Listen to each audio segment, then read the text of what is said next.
Today, our guest is the Executive Director of the Election Monitoring and Democracy Training Center, Bashir Suleymanli. Welcome to our studio. Thank you. Today, we'll discuss the election observations. How the election observations are carried out in Azerbaijan. How many observers have been registered so far? As an organization engaged in observation election, we are operating since 2001. We have observed 11 elections so far. Our organization has registered about 1,000 observers who are cooperating with us, but I'm not familiar with the official figure about total number, because it has not been unveiled by Central Election Commission yet. What can you say about the influence of the observation missions on the elections? Does it contribute to democratic and fair elections? It influences a lot. The observation mechanism acts as a tool of public supervision on elections. The election precincts in which there were no election observers were much more marked for election fraud. The presence of international observers in the precincts also pose a positive influence on the elections. International observers observe the elections for an hour in each precinct and walk through precincts. But our observers stay in the precincts throughout the day. Local observation missions also put forward some proposals for the government. How many proposals made by your organization were taken into consideration by the government, and relevant amendments made to the legislation? Did it influence on the legislation? It did, but very little.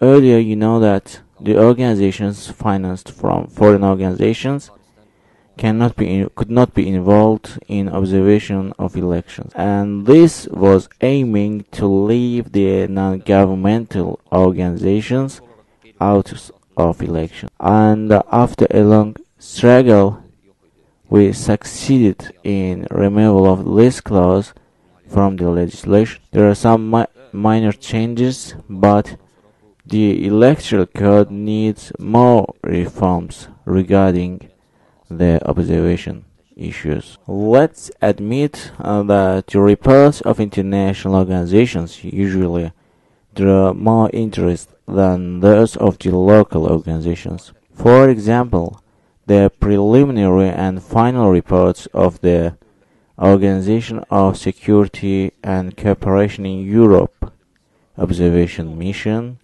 draws more interest than the reports of your organization and other local observations. It is normal.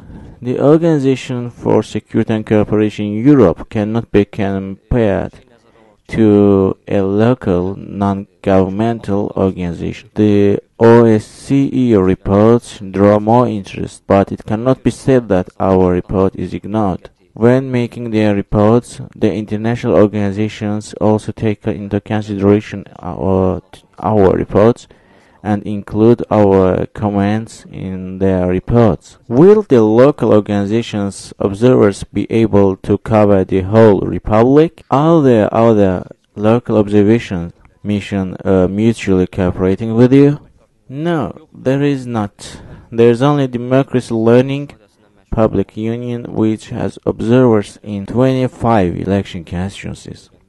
But we have doubts whether they will conduct fair observation because their source of finance is not transparent, and we also have different methodologies. The public opinion is that the observation missions, including the local observation missions, are political. What do you think about it? I suppose they may think so because the organizations make reports which say that elections were not fair and did not reflect the people's will. And as it coincides with the opinion of oppositional side, they may think that it is political, but we never make comments on political results of the elections. We only comment on validity of election. Thank you for coming to our studio. Today our guest was the Executive Director of the Election Monitoring and Democracy Training Center, Bashir Suleymanli.